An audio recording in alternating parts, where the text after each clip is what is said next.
when I told them I had never received a more treasured honor.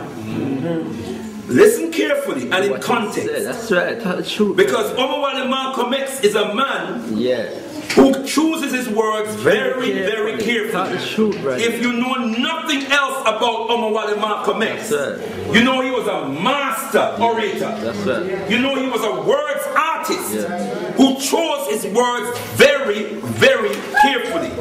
Yeah? You could call him a forensic orator. Nice. Yeah? CSI business. So, if he says that he has the name Al-Haji Malcolm X already, and then he's given the name Omowale, and he says, I meant it when I told them I had never received a more treasured honor. What does that say to us? What does that say to us? Yeah? About the comparative significance of the Mecca experience and even the Arabic Muslim experience and the experience of Africa, where I will repeat, he spent 6 months out of the last year of his life. He started 2 organizations, one called the Muslim Mosque Incorporated and the other called the Organization for Afro-American Unity, named after the Organization for African Unity in Africa. Can you see the connection there, brothers and sisters? And he spent most of his time developing the Organization for Afro-American Unity. And understand the significance here of Afro-American. We hear in the eulogy where Baba Ozzie Davis emphasizes Afro-American, Afro-American. Malcolm X so much wanted us to be Afro-American.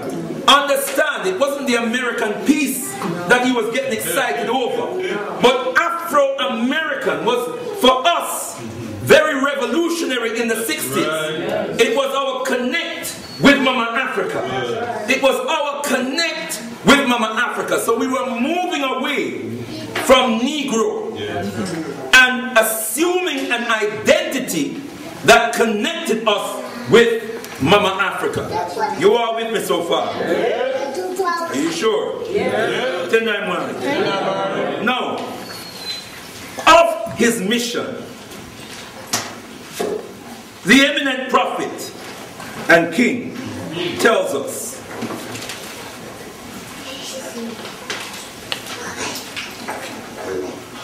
and these are his words.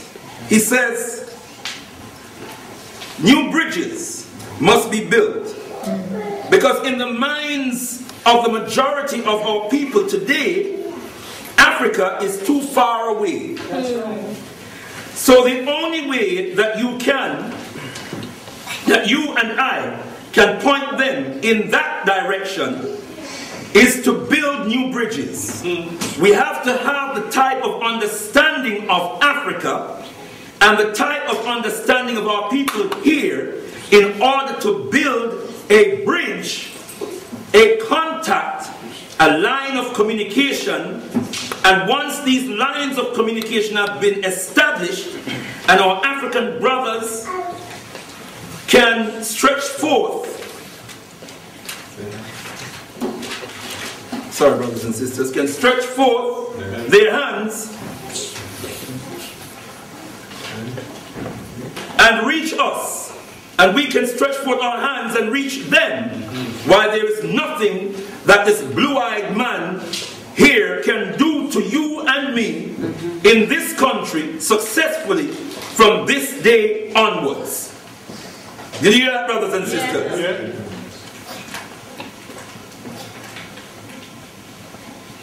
This is what he was doing. Building bridges. New bridges, he said, had to be built.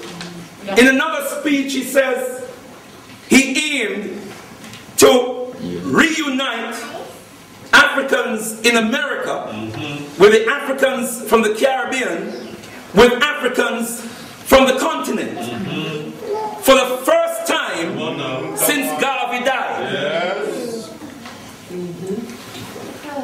see what his mission was here, brothers and sisters. Yeah. Who died? For the first time since Garvey died. The latest daughter who was born to him, the last daughter who was born to him before he passed, remembering that there were twins in the womb. The last daughter who was born to him was given an African name. Lumumba was the name that she was given. So we can see that Papa Garvey was growing. Papa Omowale Malcolm X was growing in his cultural embrace and internalization of the African continent, of African traditions. Definitely. And it's very, very important that we understand this and we understand the significance of it, because plans are still afoot even today to disconnect us from the African continent.